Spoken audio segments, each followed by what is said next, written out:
Hi, I'm Chef Suzy Singh, and I love experimenting with DIY better-for-you sauces. And today I'm going to share the ultimate low-sugar barbecue sauce and use it to make a grilled barbecue chicken with Southwestern quinoa. Sounds delicious, right? So let's get started. First, we'll prepare a low-sugar barbecue sauce, which actually starts with a DIY sugar-free ketchup. In a blender, I've already added hot water. To this, we're going to add tomato paste, apple cider vinegar,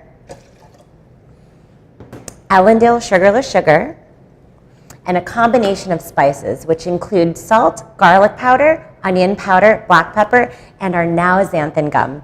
Let's combine this until the mixture has turned into a smooth puree.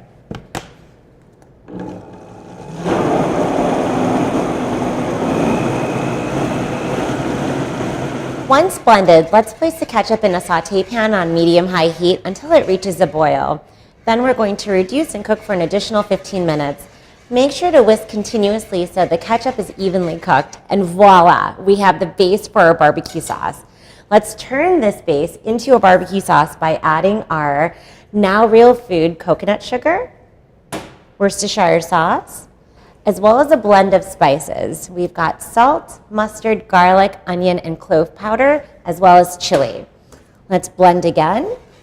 We're gonna allow for the mixture to come up to a boil, and then we'll reduce for an additional 15 minutes. Make sure to stir occasionally so the mixture is evenly cooked.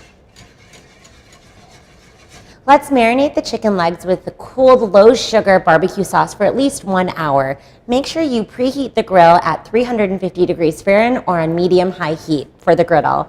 Place the chicken legs on the grill and cook for 35 minutes.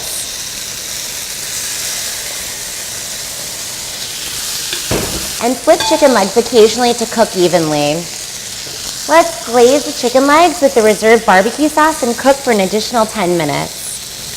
While the chicken is cooking, let's prepare a Southwestern quinoa cup, which is the perfect combination of organic quinoa, organic sweet corn, black beans, and red peppers, all in a convenient, ready-to-serve package.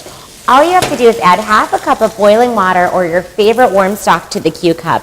Stir, cover, and let it sit for 5 minutes. If you don't have access to hot water, feel free to add cold water and microwave for only 60 seconds.